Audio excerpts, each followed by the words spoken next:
Hello दोस्तों, मैं संजीव कुमार सोम classes में आप सभी का स्वागत है। आज हम लोग किरचॉफ के नियम के बारे में डिस्कस करने वाले हैं। किरचॉफ के दो नियम हैं, जिसमें से सेकंड नियम इसका काफ़ी महत्वपूर्ण है और सेकंड नियम जो है इसका आपके बोर्ड एग्जाम के जो प्रैक्टिकल्स होते हैं उसमें भी इम्पॉर्टेंट है।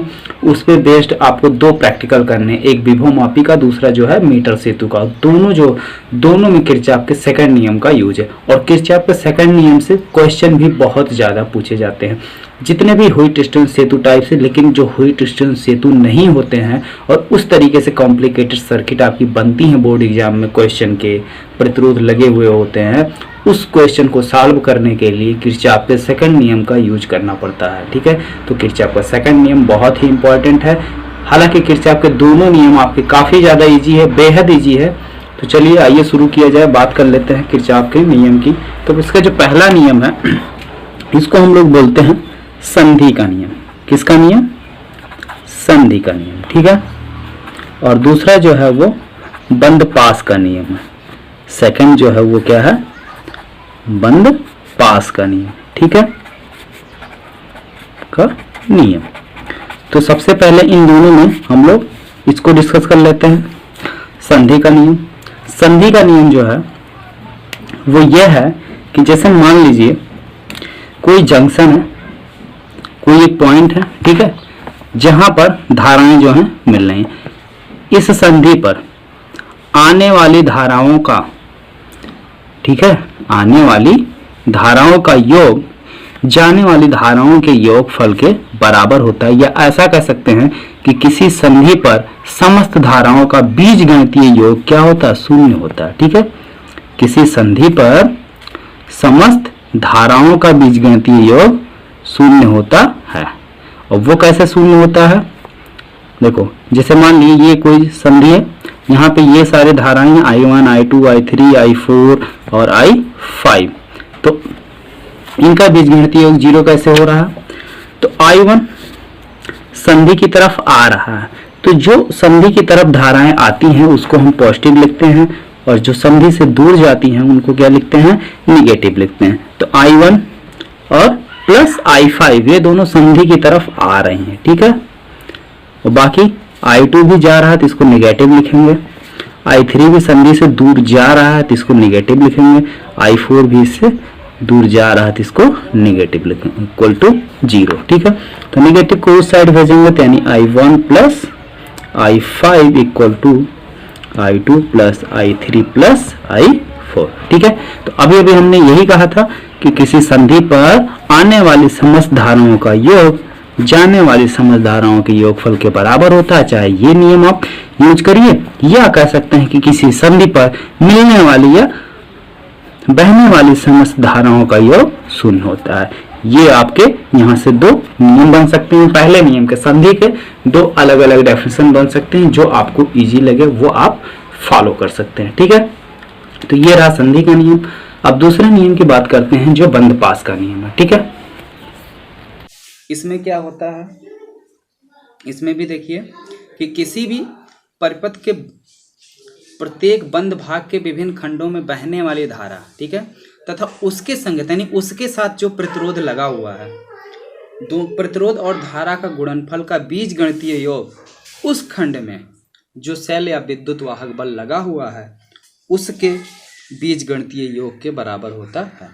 कहने का मतलब है, जैसे मान लो ये कोई बंद परिपथ है 1 और 2, इसमें दो पास हैं, इसमें एक सेल यहाँ पर लगा है E1, यहाँ पे लगा है E2, दो सेल लगे हुए हैं, इसमें धाराएं दो हो रही हैं, R1 में I1 बह रहा है और R2 में I2।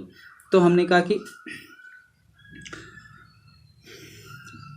संगत प्रतिरोध में बहने वाली धारा, R1 में I1 धारा बह रही है तो R1 गुणे I1 प्लस R2 गुणे I2, ये दोनों का बीजगणितीय योग किसके बराबर होगा? इन यहाँ पे जो दोनों सेल लगे हुए हैं इसके बीजगणितीय योग के बराबर होगा। अब बीजगणितीय योग इसलिए बोला जाता है क्योंकि इसमें धारा की दिशा भी ली जाती है। सेम डायरेक्शन में होते हैं तो जुड़ जाते हैं, अपोजिट डायरेक्शन में होते हैं तो माइनस हो जाते हैं।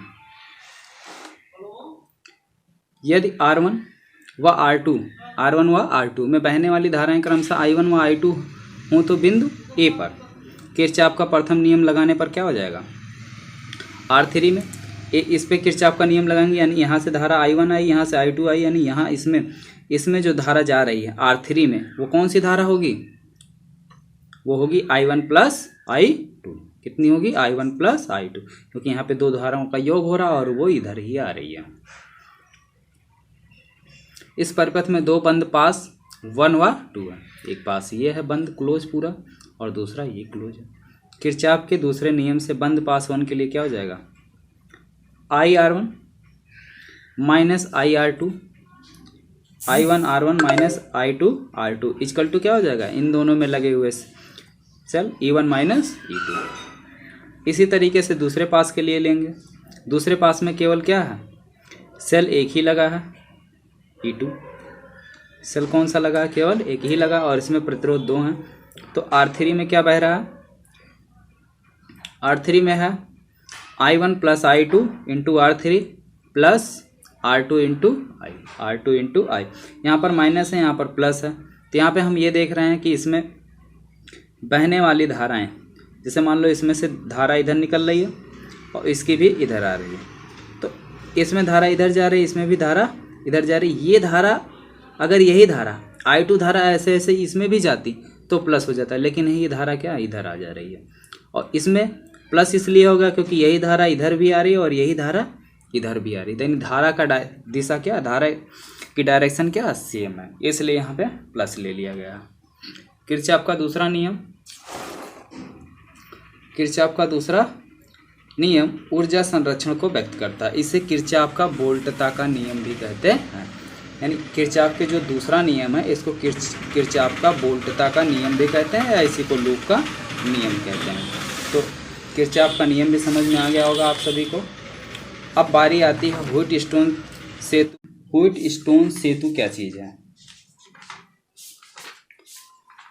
व्हीटस्टोन सेतु एक ऐसा विद्युत परिपथ है जिसकी सहायता से अज्ञात प्रतिरोध को हम ज्ञात कर सकते हैं।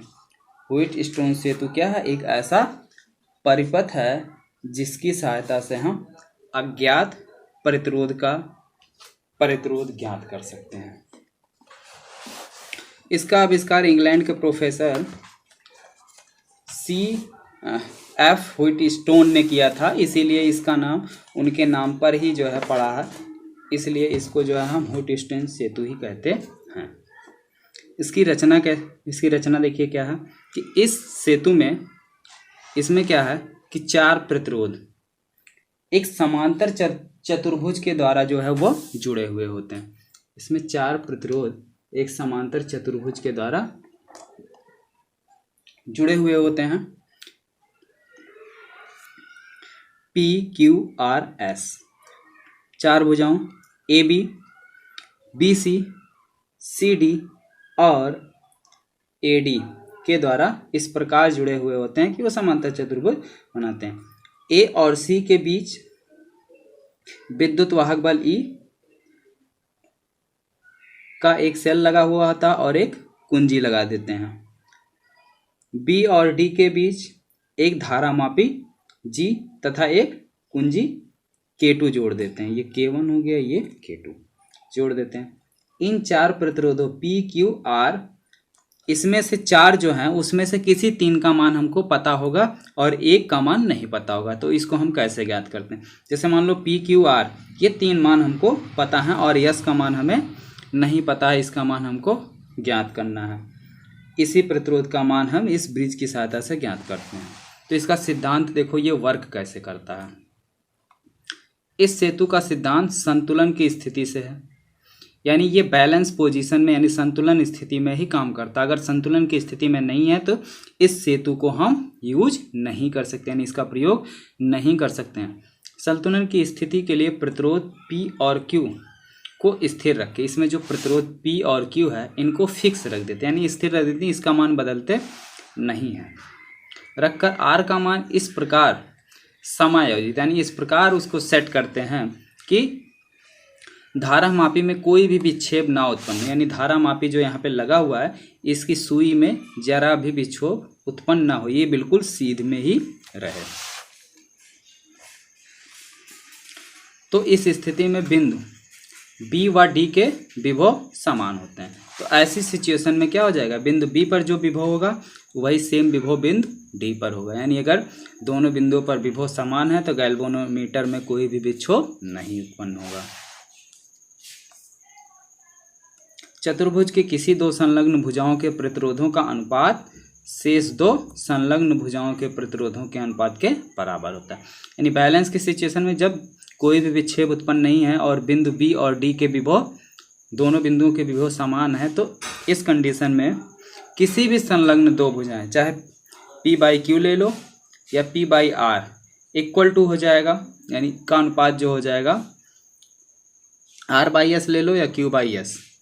जैसे मान लो हमने यहाँ पे लिखा दो संगत भुजाएं, P और R ले लिया, तो यानी P बाई आर बराबर हो जाएगा Q बाई एस एस के। ठीक है, या ले लिया P बाई क्यू बराबर हो जाएगा R बाई एस के। इस सिद्धांत पर जो है ये कार्य करता है, यानी किस बैलेंस की पोजीशन होनी चाहिए।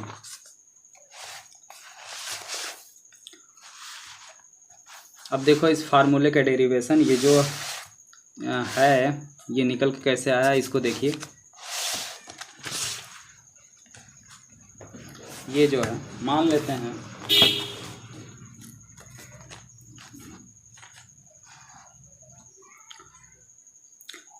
संतुलन की स्थिति में बैटरी द्वारा दी गई धारा क्या है, आई। जब संतुलन की स्थिति है तो इसको हम इसमें जो सेल लगाए हैं वो उसके द्वारा मान लेते हैं धारा आई दी गई, और यह धारा बिंदु ए पर दो भागों में डिवाइड हो जा रही है। यहाँ पे देखिए धारा दो भागों में डिवाइड हो जा रही है ना, I1 और I2 में। I1 इसमें भी जा रही है, I2 इसमें भी जा रही है। क्योंकि संतुलन अवस्था में धारा मापी में धारा नहीं बहती, संतुलन का केस है। यानी जब इस पॉइंट और इस पॉइंट दोनों का विभव समान है, तो यानी इधर गैल्वेनोमीटर की तरफ कोई धारा नहीं फ्लो होता है। जो भी धारा फ्लो होगा वो इधर और इधर।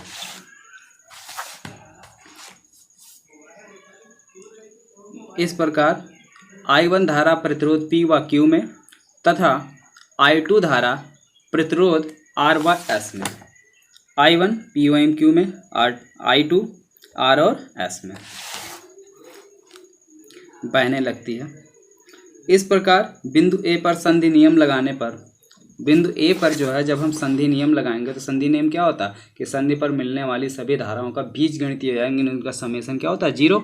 संधि ए पर कौन कौन सी धाराएं हैं, एक तो धारा यहाँ से आई जा रही है, आई जा रही है, यानी आई जा रही है, आई आ रही है, और I1 और I2 जा रहे हैं, यानी I minus I1 I2 equal to 0। I बराबर क्या हो गया, I1 plus I2। Equation number 1। अब बंद पास ABDA, ABDA, एक बंद पास पूरा ये हो रहा है और एक बंद पास ये। अब इसमें बंद पास में लूप नियम लगाने पर क्या हो जाएगा, इसमें बहने वाली धारा I1 इंटू इसका प्रतिरोध P, I1P बराबर हो जाएगा I2R के। Equation number 2। ठीक इसी तरीके से यहाँ पर पास 2 के लिए BDCP में क्या होगा, इसमें बहने वाली धारा I1 into Q, I2 into S, दोनों क्या होंगे, बराबर होंगे। I1 इंटू Q बराबर I2 into S। Equation number 2। अब समीकरण 1 में, समीकरण 2 में समीकरण नंबर 3 से भाग देने पर समीकरण 2 क्या है, I1, समीकरण नंबर 2 है I1P इक्वल टू I2R। अब I1P में हम भाग देंगे I1Q से, तो I1 Q से I1 कैंसिल हो जाएगा, और I2R में भाग देंगे I2S से, तो I2 कैंसिल हो जाएगा, यहाँ बचेगा P बाई Q और यहाँ बचेगा R बाई S। ये हमको मिल गया जो हमको निकालना था। हमको इसमें से 3 पता है, P पता है, Q पता, R पता है, S नहीं पता है। तो S नहीं पता हो तो उसको एक साइड रखते हैं, इसको इधर ले जाएंगे, यहाँ डिवाइड में इधर जाएगा मल्टीप्लाई में हो जाएगा, यहाँ पर ये डिवाइड में है तो इधर जाएगा मल्टीप्लाई में हो जाएगा, यानी S into P by Q equal to हो जाएगा R। अब Q डिवाइड में दूसरी तरफ जाएगा मल्टीप्लाई में, और पी इधर मल्टीप्लाई में इधर जाएगा तो डिवाइड में हो जाएगा, तो R by P into Q, या लिख सकते हैं R into Q by P. ये आ गया डेरिवेशन। तो ये रहा व्हीटस्टोन